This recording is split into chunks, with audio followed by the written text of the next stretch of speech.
जय हिंद दोस्तों, मैं विकास मिश्रा स्वागत करता हूं आपके अपने YouTube चैनल जीएस वाला में। तो दोस्तों, आज से हमारा नया सीरीज हिस्ट्री का चल रहा है, जिसमें हम सबसे पहले पढ़ेंगे प्राचीन इतिहास को देखेंगे। सबसे पहले हम एंशिएंट हिस्ट्री को पढ़ेंगे। तो शुरू करते हैं दोस्तों। सबसे पहले हिस्ट्री को जानते हैं कि हिस्ट्री होता क्या है, इतिहास क्या होता है, इतिहास की डिफिनेशन क्या होती है, what is the definition of history. तो the serial number of the story efforts made by man in his past is called history। मतलब कि मानव द्वारा अपने अतीत में किए गए प्रयासों के अनुक्रमिक कथा को जो है क्या कह लेते हैं, इतिहास कहलाता है। मानव द्वारा अपने अतीत में किए गए प्रयासों के अनुक्रमिक कथा को ही इतिहास कहा जाता है दोस्तों। ठीक है। तो डिस्ट्रीब्यूशन ऑफ हिस्ट्री, इतिहास का विभाजन। वैसे तो इतिहास का विभाजन संभव नहीं है, लेकिन हम अध्ययन के हिसाब से इतिहास को कुछ पार्ट्स में डिवाइड कर दिए हैं। तो सबसे पहले प्री हिस्टोरिक पीरियड्स। सबसे पहला जो डिस्ट्रीब्यूशन है वो क्या है, प्री हिस्टोरिक डिस्ट्रीब्यूशन, प्रागैतिहासिक काल जिसको कहते हैं।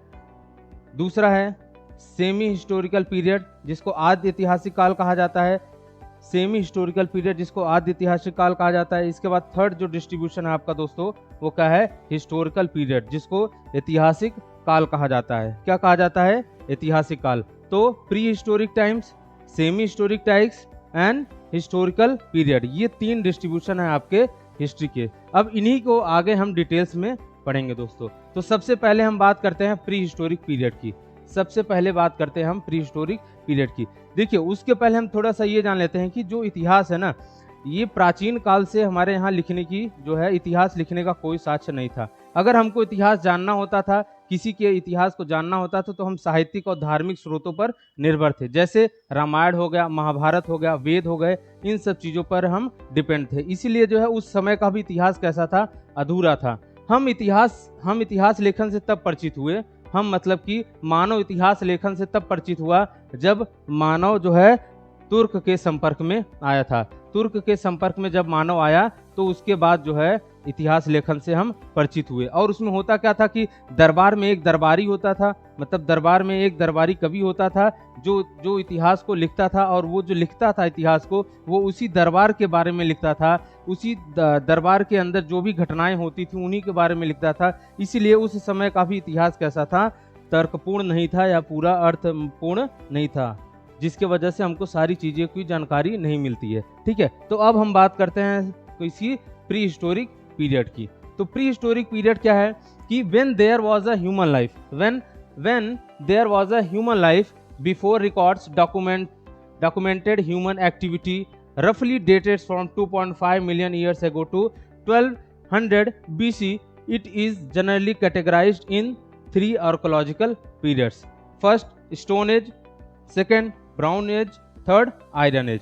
मतलब कि प्री हिस्टोरिक पीरियड का मतलब होता है प्रागैतिहासिक काल, मतलब कि ऐसा काल जिस काल का ना तो हमको कोई लिखित साक्ष्य मिला है और ना ही उसको पढ़ा चुका है, मतलब कि पढ़ा जा सका है। इसका मतलब कि जो भी प्री हिस्टोरिक पीरियड्स के थे, उनके बारे में हमको किसी भी तरीके का कोई लिखित साक्ष्य नहीं मिला है। और इस सभ्यता की जो सबसे बड़ी विशेषता थी वो ये थी कि यहाँ से जो है मानव जो है बानर से किसके, मनुष्य के रूप में विकसित हुआ है, उसका विकास हुआ है। कैसे, आप देख रहे हैं पहले किस तरीके से मानव था, मतलब बानर, जो हम बानरवंशी हैं, क्योंकि हम बानरवंशी हैं, तो ये जो प्री हिस्टोरिक पीरियड था, इसी में बानर से मनुष्यों का आविष्कार हुआ है, मतलब बानर से मनुष्य हम बने हैं। तो ये देख रहे हैं आप, तीनों फिगर्स आप देख रहे हैं और समझ पा रहे हैं कि किस तरीके से हमारा विकास हुआ है। ठीक है। तो फिर से देखते हैं प्री हिस्टोरिक टाइम क्या होता है कि ऐसा काल जिसका कोई लिखित साक्ष्य न मिला हो, उसको हम प्री हिस्टोरिक पीरियड कहते हैं। और इसको तीन भागों में बांटा गया, इसके तीन डिवाइड किया गया है। कौन कौन सा,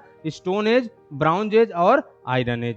ठीक है। सेकंड चलते हैं कि प्रागैतिहासिक काल, ये जो अभी आपने देखा था प्री हिस्टोरिक टाइम, इसको भी तीन पार्ट्स में डिवाइड किया गया है। तो किस में डिवाइड किया गया है? सबसे पहले पूरा पाषाण काल, मध्य पाषाण काल और नवपाषाण काल।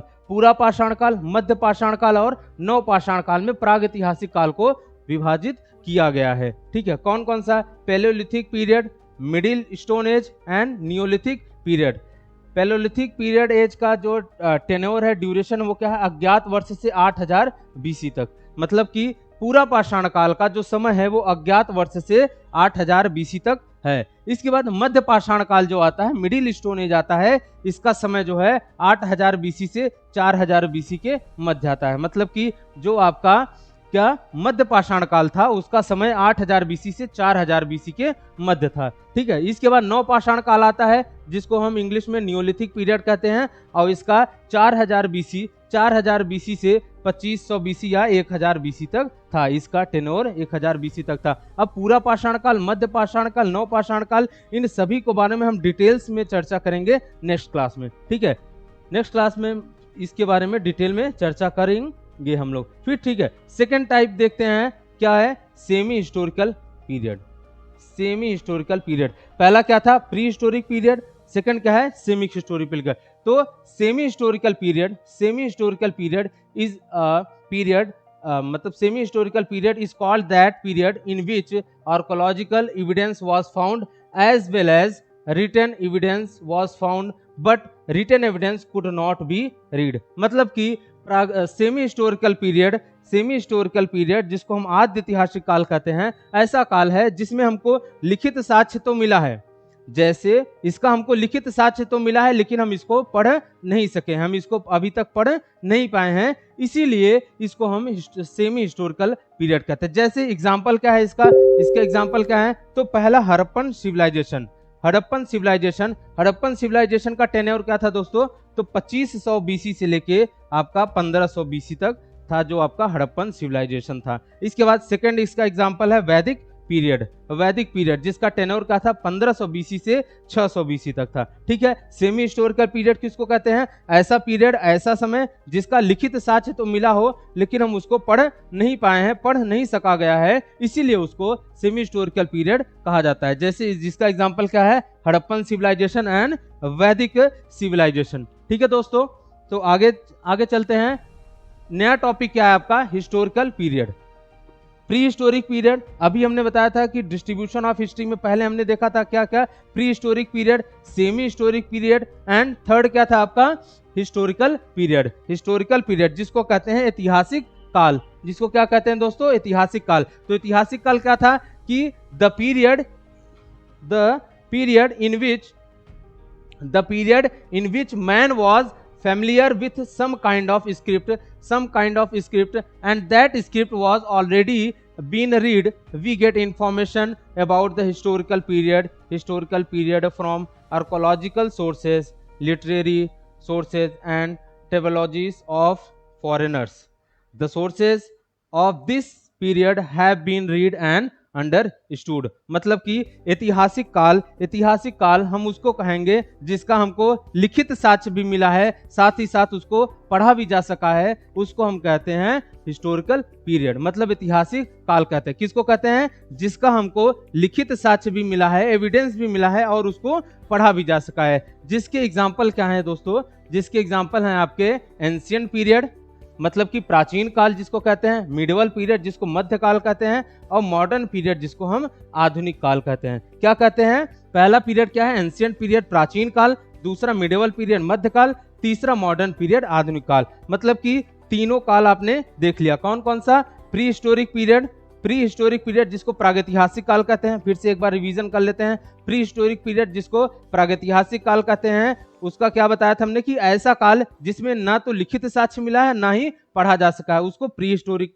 पीरियड कहते हैं। सेकंड आपका सेमी हिस्टोरिकल पीरियड था, ऐसा पीरियड जिसमें लिखित साक्ष्य तो मिला है लेकिन उसको पढ़ा ना जा सका हो, उसको सेमी हिस्टोरिकल पीरियड कहते हैं। प्लस जो तीसरा आपका है, लास्ट वाला है, उसको क्या कहते हैं, हिस्टोरिकल पीरियड, ऐतिहासिक काल जिसका लिखित साक्ष्य भी मिला है, एविडेंस भी मिला है और उसको पढ़ा भी जा सका है। जिसका एग्जाम्पल है आपका ancient period, medieval period and modern period. ठीक है, तो अगर हम थोड़ा सा अगर भारत के बारे में बात करें कि भारत का नाम जो है संविधान के हिसाब से कैसा है, तो इंडिया है उसका भारत जो है, ये संविधान के अनुसार इसके दो नाम थे। आर्टिकल 1 में दिया है, क्या दिया आर्टिकल 1 में, कि India that is Bharat shall be union of state.